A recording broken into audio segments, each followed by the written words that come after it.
Okay, where we were last time. Oh, there's Denny. Denny is joining us now. We're going to get back to our study of John Shelby Spong's unbelievable, and remember Spong's overarching thesis is that in the 21st century, in the post-Newtonian world, that's informed so much by science and critical reason.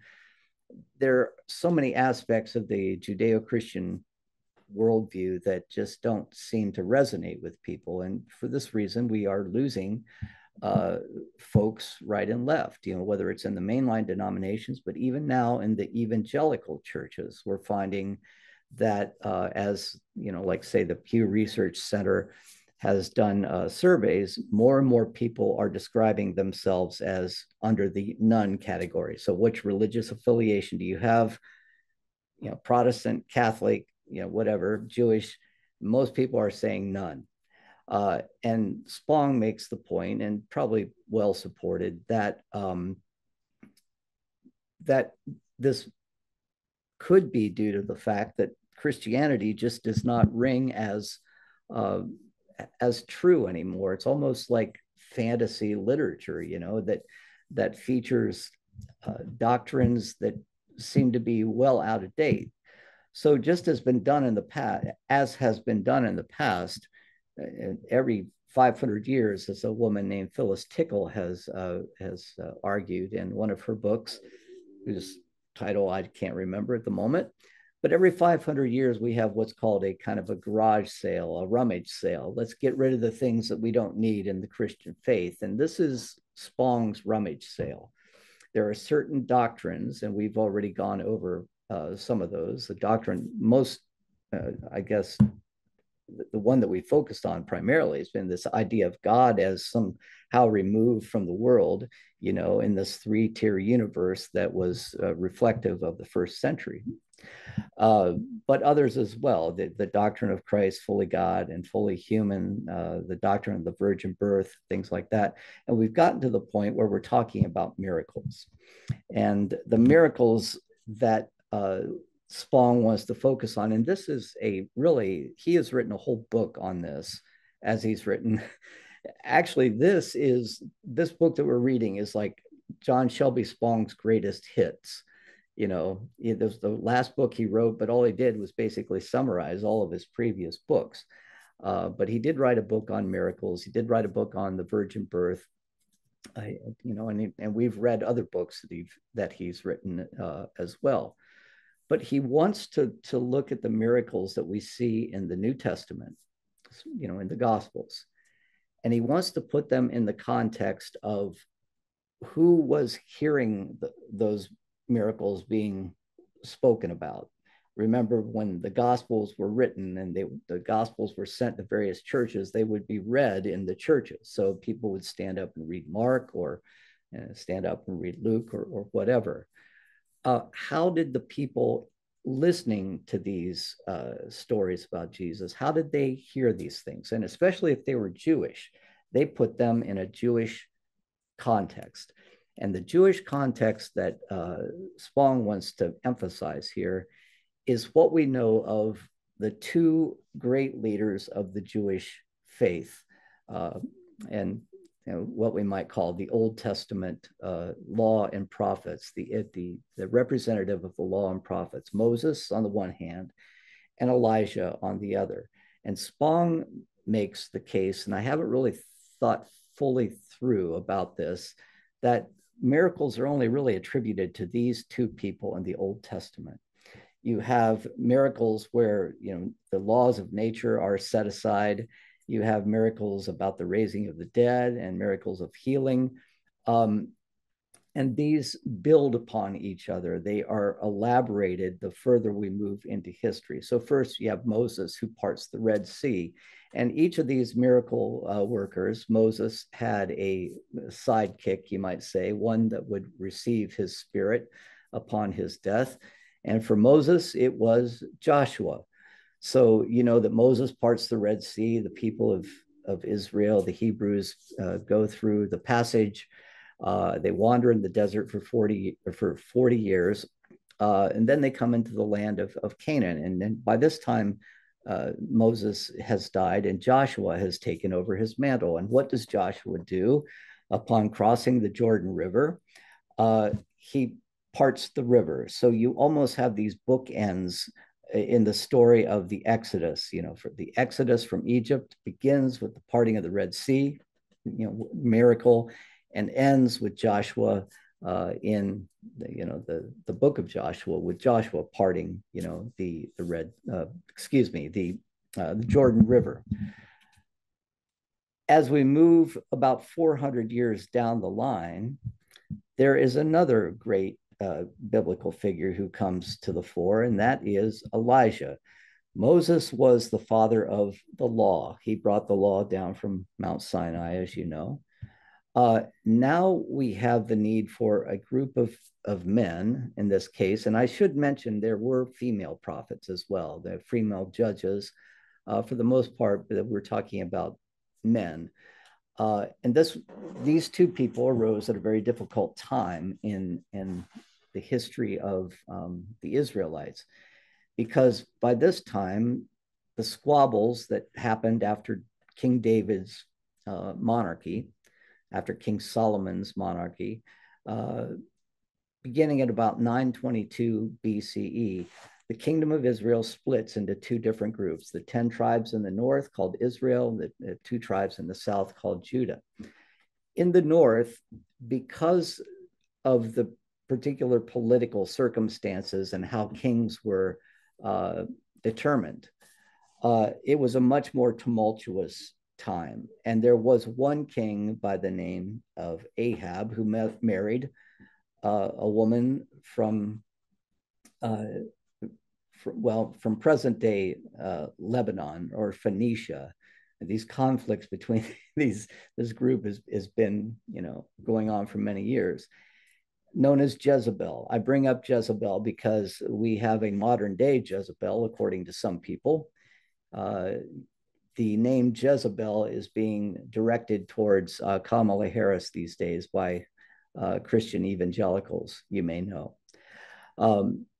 But because Jezebel brought her particular religious tradition into Israel, the whole 10 tribes of Israel became reprobate, you might say. They started to worship other gods, and thus a prophet, a messenger of God, needed to be one called by God, needed to rise up, and this person was Elijah.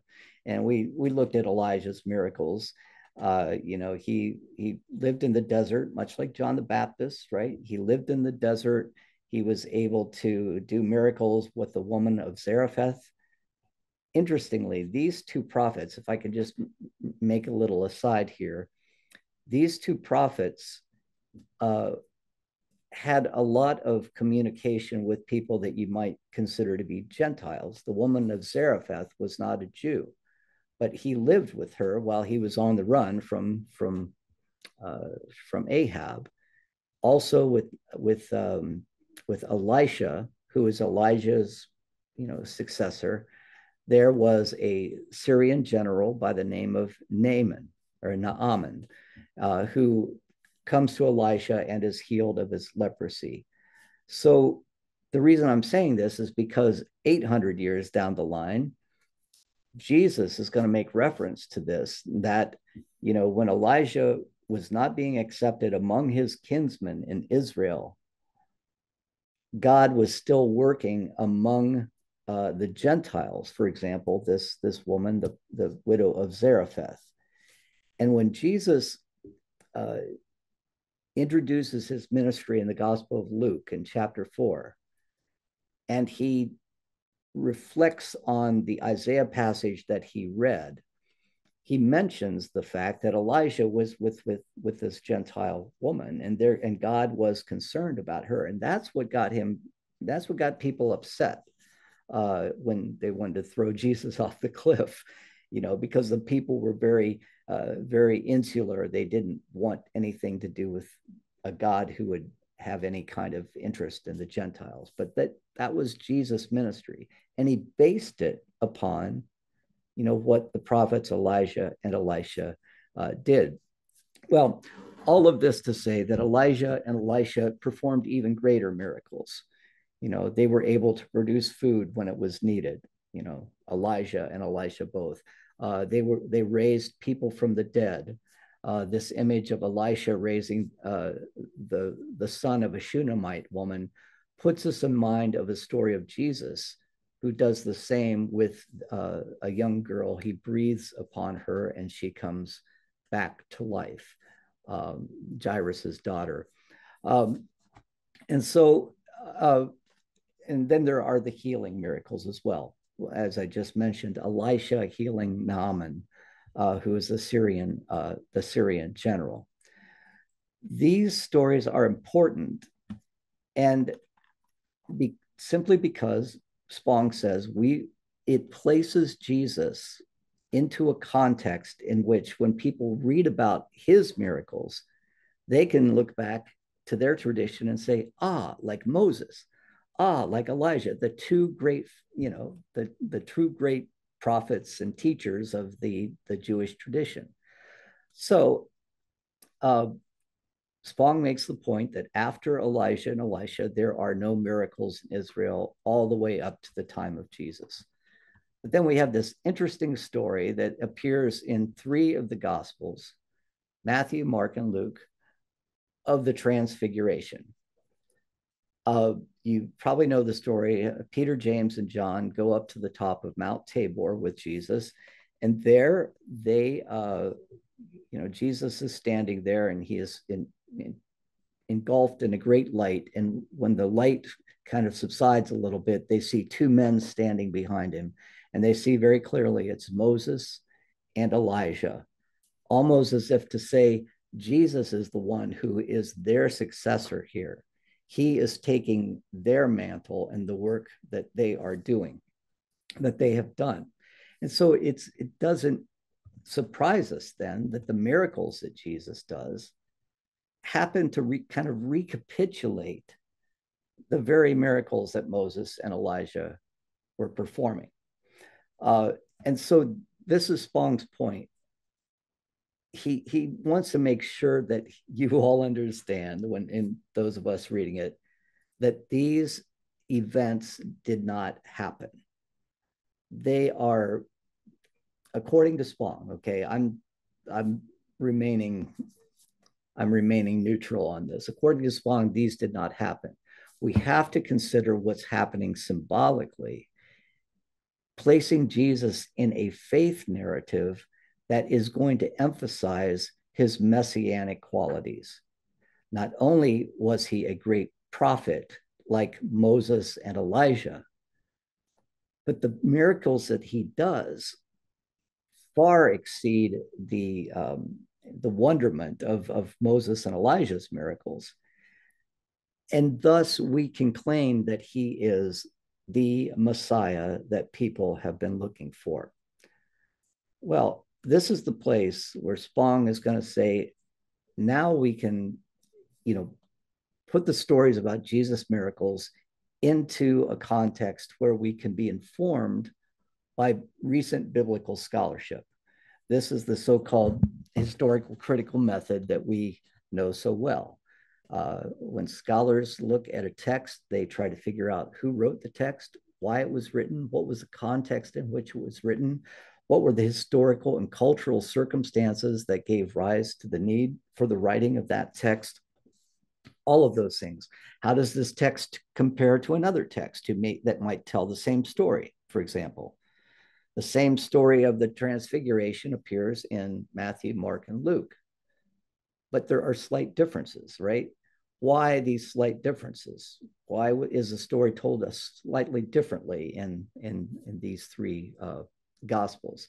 So this is what the historical critical method does. And the people who do this are very, very meticulous about their work. They know the Greek, they know the context very well. But Spong wants to make this point. If we look at the narrative of the New Testament, and we know when these texts were written, we do know that the Gospels were not written until the earliest Mark, until about 70 of the Common Era. But we have texts that precede the Gospels, the letters of Paul. And Paul, of course, recognized Jesus as the Messiah. But interestingly, Paul says absolutely nothing in all of the letters of Paul. He says absolutely nothing about the miracles of Jesus. Now, these things would have been, hard to ignore if you were especially trying to get Gentiles to believe that this Messiah was a person of great, power and strength, and thus, worthy of their belief. But Paul says absolutely nothing about miracles. So Spong puts forth the thesis that these stories about the miracles really arose among the Jewish audiences who would have recognized their similarity with, the prophet Moses and the prophet Elijah. And it was a rhetorical device, so to speak. Moses, for example, parts the waters. That's a nature miracle that sets aside, sets aside the laws of nature. Jesus walks on the water, right? It's even greater than, parting the waters. Elijah and Elisha raise a man from the dead, or raise a child from the dead. Jesus does the same thing with Lazarus, but does so in a fashion in which, he wants to make sure he's good and dead. He waits 4 days until Lazarus, it must be, putrid in the tomb, right? That's even greater than what Elijah and Elisha have done. And of course, the healing miracles. So Jesus was healing people of blindness, of deafness, people who were not walking, people who were lame.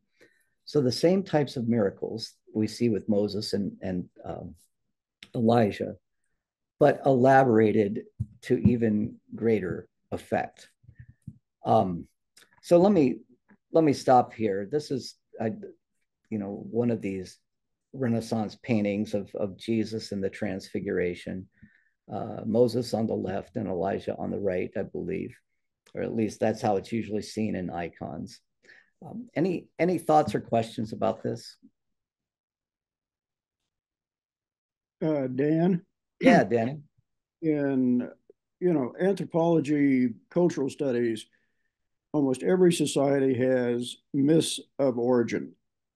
And I'm wondering if in this particular point of transformation, if the miracles are not part of that myths of origin to give people, something better to look forward to and something bigger than themselves.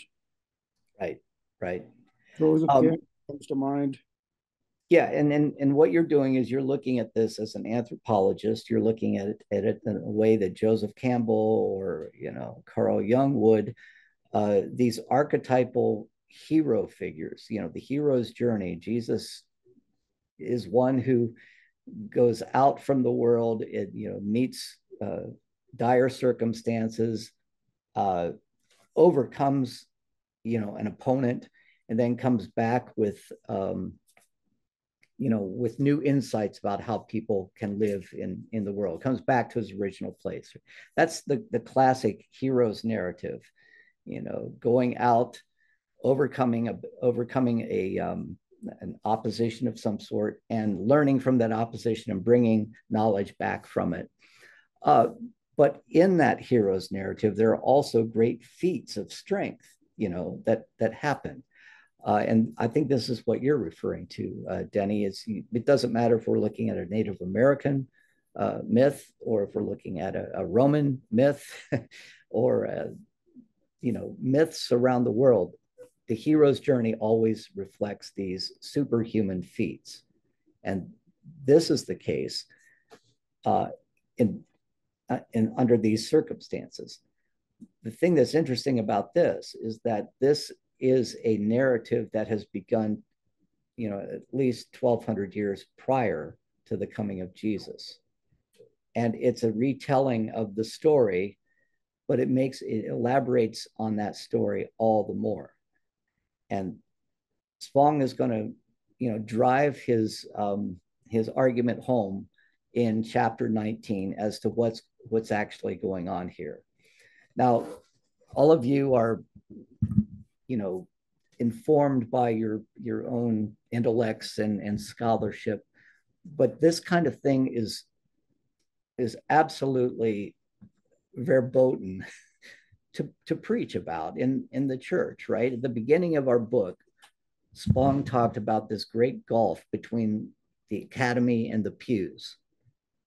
What pastors are learning in the academy is the historical critical method that questions, how these scriptures came to be. And most pastors, at least in the Protestant denominations, realize that, these are not descriptive tales of historical events. There's a lot of mythology that goes into this. There are a lot of mythic elements that go into this, and Spong is representing this quite well.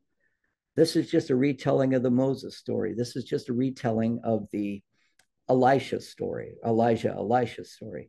And to show how completely evident this is, this is something, not a great scholar of the Bible, but if you teach an Old Testament class and a New Testament class, and you do it enough times, you begin to realize, gee, there's this connection. The stories of Jesus' miracles look a lot like, especially the miracles of Elisha, right? Who is the last in that sequence. So this really rings true with me as well. So what's going on here, says Spong? How should we read these miracles? Well, this is something we have to put into the context. Let's look at the historical context. Remember, during the Babylonian captivity, that took place from 587 to 539 BCE. And when the Jews were able to return from Babylon under King Cyrus of Persia, return to Jerusalem, they were, a very downtrodden people. They're very crestfallen, and they were wanting to regain the days of David, right? We want to become that great nation. And so the idea of a Messiah became all the more emphasized and all the more important, of a king who was to come, the great king who was going to come and save us from our difficulties. And it's in this context that Isaiah writes about, oh, darn it, I should have found this early enough. In Isaiah 40, if you remember how Isaiah is written, Isaiah is really, there are three parts to it. The first part of Isaiah, chapters 1 through 39, were written at about the same time, well, about 100 years after Elijah, but at the same time that, Israel and Judah were kind of at odds with each other, around 722 BCE. But then Isaiah, who was a priest in the Jewish temple, also picks up in chapter 40 through chapter 55. And that was written during the Babylonian, or during or shortly after the Babylonian captivity. And this is where the idea of a Messiah comes into the picture. And this is how second Isaiah is written to the people of languishing in Babylon. Comfort, O comfort my people, says your God. Speak tenderly to Jerusalem and cry to her that she has served her term, that her penalty is paid, that she has received from the Lord's hand double for all her sins. And then this passage, a voice cries out, In the wilderness, prepare the way for the Lord. Make straight the desert a highway for our God. Every valley shall be lifted up, and every mountain shall be made low. In other words, God is going to take you back to Jerusalem. This is going to happen. Be assured of this. Well, you may know that passage, though it's misread in the Gospels. Here's how the passage, and I've mentioned this before, and I'm sorry if I'm being redundant, but here's how the passage is read in Isaiah. A voice cries out, quotation marks, in the wilderness, prepare a way for the Lord. That passage, by the time of Jesus, when they're starting to interpret who Jesus is, comes to be interpreted in this way, comes to be translated in this way. A voice cries out in the wilderness, prepare the way for the Lord, right? Not a voice cries out, then quotations, in the wilderness, prepare a way for the Lord. But the voice is actually crying out in the wilderness, and it's saying, prepare the way for the Lord. So there's these prophecies are actually built upon misreadings or convenient readings of the prophet Isaiah. But there, the last book to be written in the Old Testament still features this idea of a Jewish Messiah. And I'll try to find it here so I don't try to find Malachi, which is always really a tough one to find.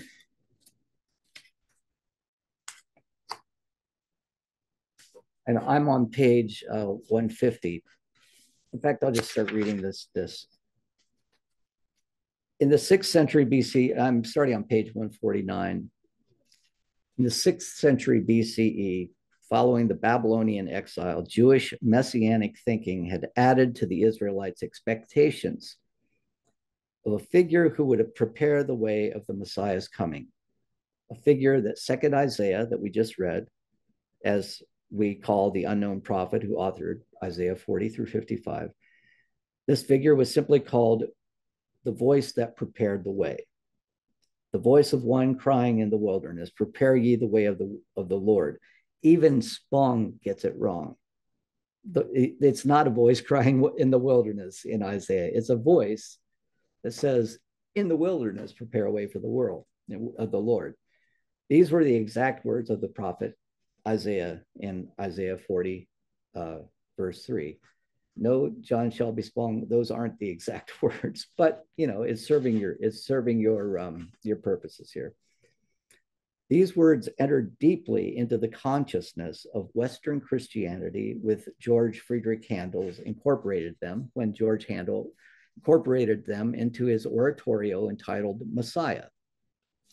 By the late 5th century BCE, in the writings of an unknown and unnamed prophet whom we call Malachi, a Hebrew word that simply means my messenger, that theme is picked up anew. Malachi wrote, behold, I send my messenger to prepare my way before me, and the Lord whom you seek will suddenly come to his temple. The messenger of the covenant in whom you delight, behold, he is coming, says the Lord of hosts. One chapter later, this prophet identified the messenger as Elijah. Behold, I will send you Elijah, the prophet, before the great and terrible day of the Lord. So this is developing after the Babylonian captivity. Elijah is going to come prior to the coming of the Messiah. How is it that Elijah can come? Well, you might remember that Elijah didn't die, right? He was taken up into heaven.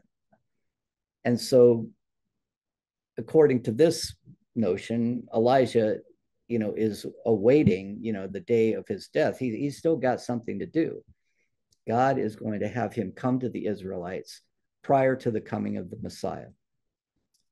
Well, you can see how this fits into the story of Jesus, right? If you're going to convince people that Jesus is the Messiah, one of the first things you have to do is convince them that Elijah, or the messenger preparing the way for the Messiah, has already come.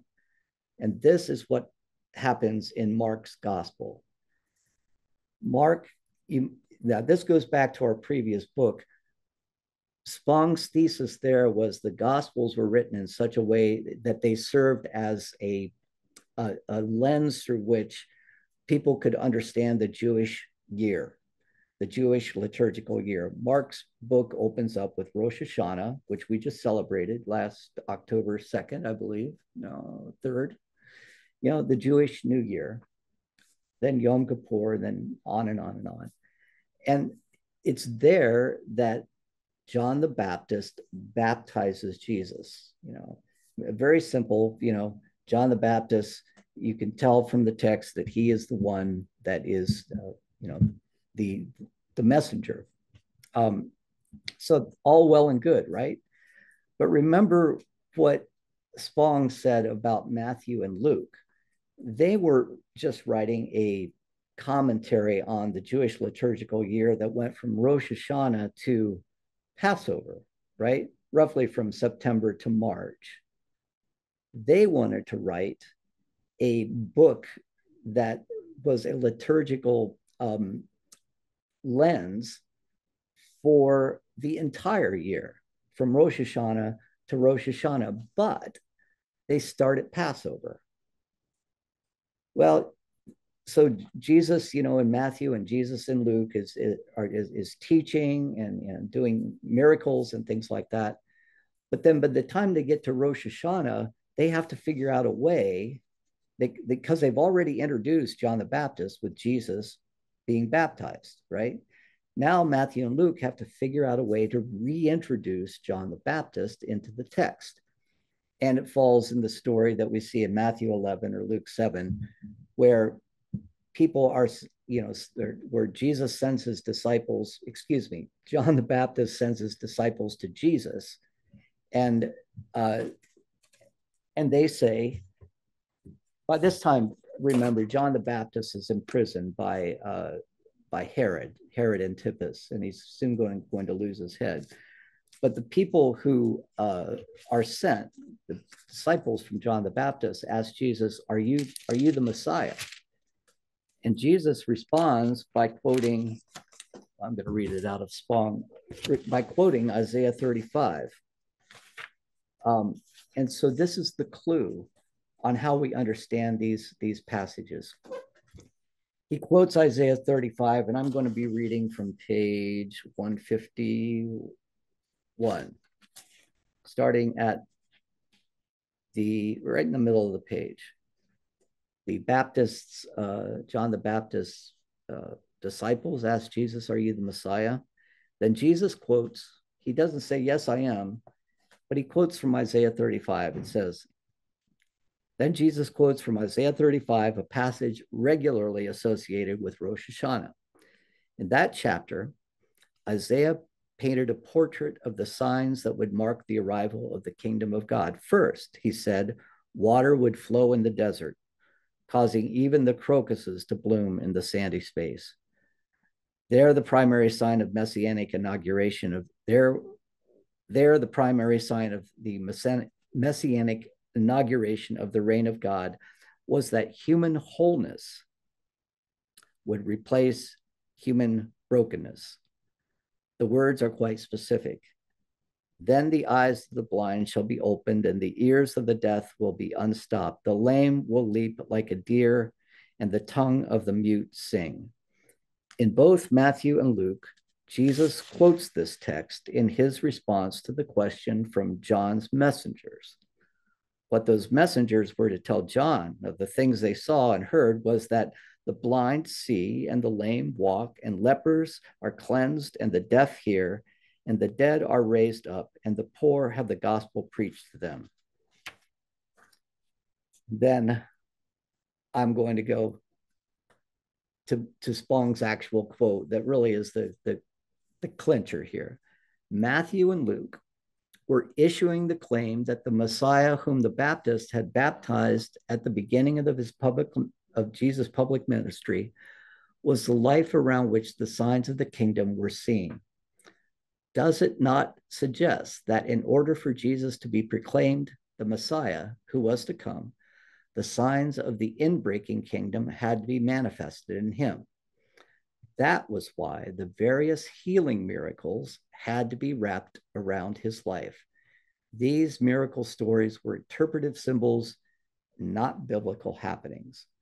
So they were rhetorical devices that placed Jesus in the history of Moses, in the narrative history and the tradition of Moses and Elijah, but they were also miracles that suggest that were reflective of the expectations of the Jews at that time. These are the things that the Messiah would do. And thus we see these miracles reflected in, the New Testament Gospels, especially in Matthew and Luke. Look, the prophet had predicted this. Look at Malachi, look at Isaiah. There was a messenger, John the Baptist. Now the blind are being healed, and so on. But Spong says these things never happened. These were things that were told about Jesus so that the people could affirm that the Messiah had already come, because they were having a hard time doing it anyway. This Messiah died on the cross. It doesn't make sense. Yeah, but look what he was doing. Look at the healing that he was doing. And remember, it doesn't appear to these people to ask the question, did these things really happen? That's kind of our question that we ask. So that doesn't preach very well. Basically you're undermining the whole supernatural aspect of Jesus' ministry here, right? A lot of people put their faith in Jesus based upon things like, Jesus can heal me. He healed the leper. He can heal me. This was my 16-year-old faith. If I just had the faith size of a mustard seed, I could ask God to move a mountain. It would happen. Well, I was reading literally, right? This is a figurative reference that's being made. And we should also emphasize here, as Spong wants to, is that these healing miracles, these healing stories, were figurative references. The nature miracles represent the power of God over nature, right? The creator God, that Jesus is in contact with this God. The same with the raising of the dead, as well as the healing miracles themselves. So I hope I haven't just destroyed your faith completely, but I will blame it on Spong. Any questions about this or comments? Dan, I have to think this is a really hard sell for him because these all might be well-researched scholarly observations with all kinds of um, support, Right. but it leaves open the big gap. Then what did Jesus actually do? Yeah. Yeah. Exactly. And leaving that open is really problematic for lots of folks because some parts of it challenge us to put ourselves in the context of the time and say, who would they be talking to and all those things. Yeah. But then at the same time, we're saying, well, then what would we have seen and heard Right. that was actually happening? And where was all that stuff then? This is what I wanted to introduce, and I forgot to do it. Introduce this presentation today with, and this idea of if we undermine all of these doctrines that Spong wants to undermine, what are we left with? I think that's kind of what you're asking, Sharon. And I think it's a question that is relevant to us, especially today, because we have so many. I heard a podcast on that. Well, it happened at 5 o'clock on Sunday night on a program called Reveal about the Christian nationalists who were making the claim that the founding fathers of this country were Christians, right? Well, they weren't evangelical Christians. They would have been happy with what Spong is saying right here. Thomas Jefferson, for example, Jefferson's Bible, he cut out all the things in the Gospels that he felt did not stand up to reason. This is what Spong is doing as well, right? what was left? Well, what was left was a moral teacher who could be appealed to on an individual as well as a societal corporate level to be one who gave us an example of how to lead a virtuous life. And that's it. So, and Thomas Jefferson was okay with that. I should also say that Washington and Franklin and Madison, the others were okay with that, if they even ventured to think about it at all, right?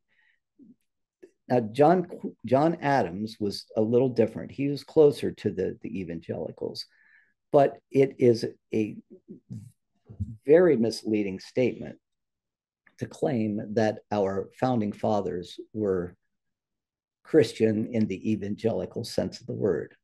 They would have been happy to sit back and listen to what Spong had to say. In fact, they would have been enthralled by it, most likely. And so this is where the whole question of in God we trust, you can see how this can inform that that little conflict that we had just recently, and why Presbyterians came down where we did on that issue, because we're left in many ways. Well, let me ask it this way: as we read these chapters and what Spong is proposing, by the end of the book, let's ask ourselves, what are we left with?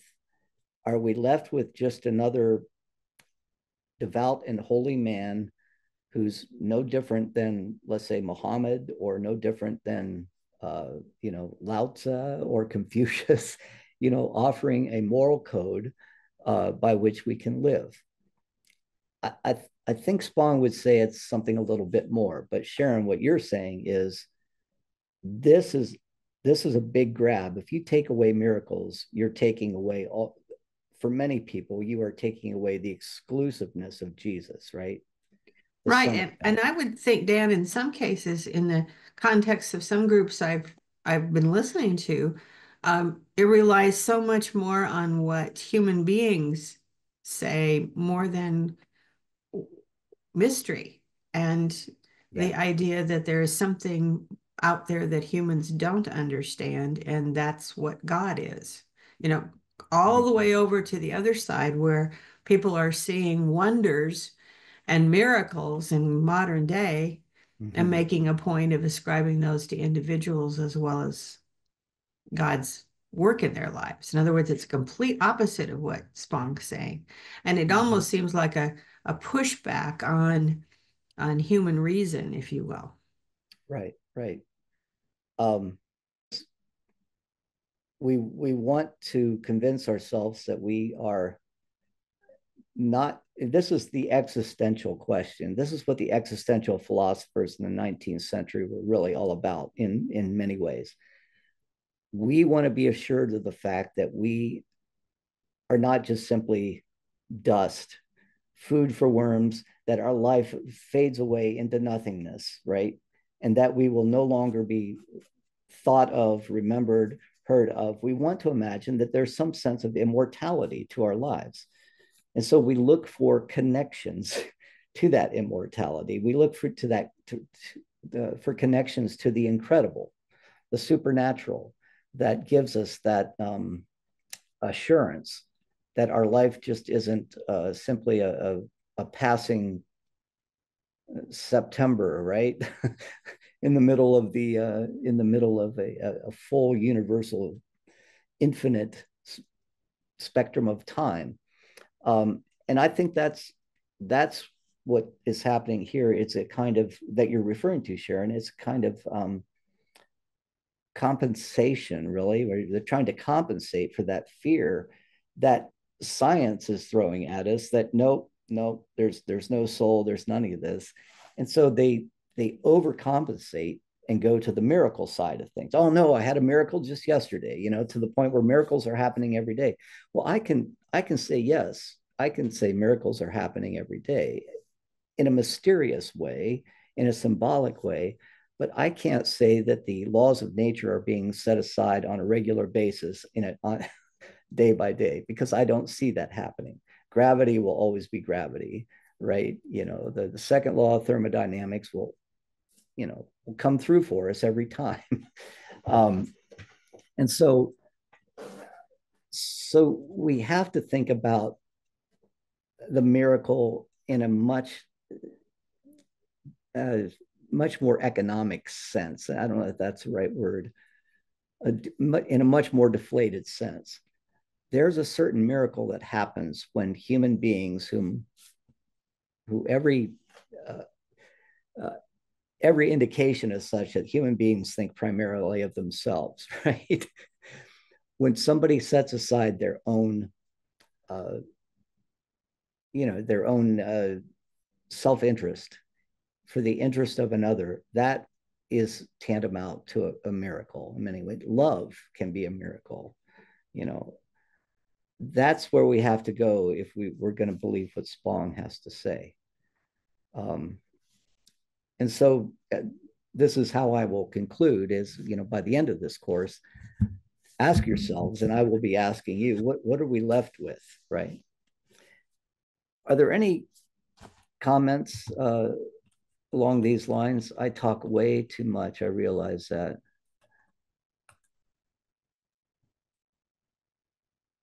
Dan? Yeah, Denny.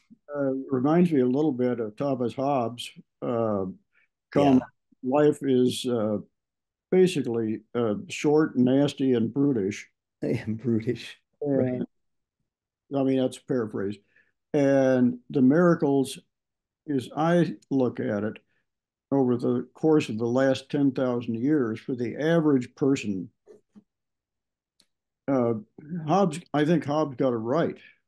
And the miracles, I think, are an answer to the question, is there something better than where I am right now when I'm finished, when I'm off this mortal toil? Something to look forward to that, has got to be better than what I have experienced in my short, brutish life. Right. And Spong is in the next chapter, Spong is going to give us an existential reading of the human condition. And this is chapter, well, I'll tell you where we're going.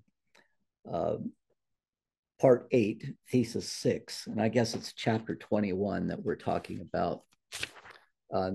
Chapter 20, but we will talk about chapter 20 and 21 next time. But here's the thesis, and it relates to what you were just saying, Denny, in a way that I won't elaborate right here. But atonement theology, especially in its most bizarre substitutionary form, presents us with a God who is barbaric, a Jesus who is a victim, and it turns human beings into little more than guilt-filled creatures.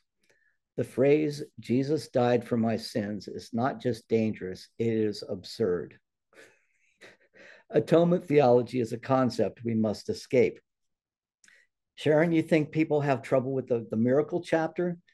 Wait do you start saying, this is absurd, Jesus died for my sins.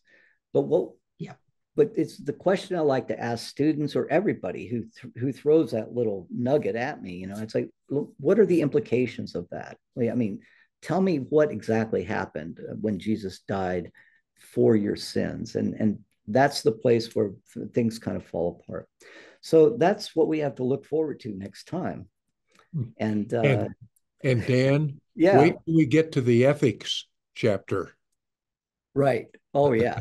Sure. Okay.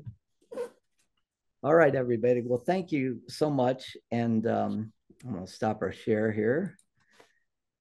It's great. I hope I'm not keeping people from talking, but if you will, just please interrupt me and ask questions or make comments, because I really encourage that. So I will see you next time as we discuss chapter 20 and 21.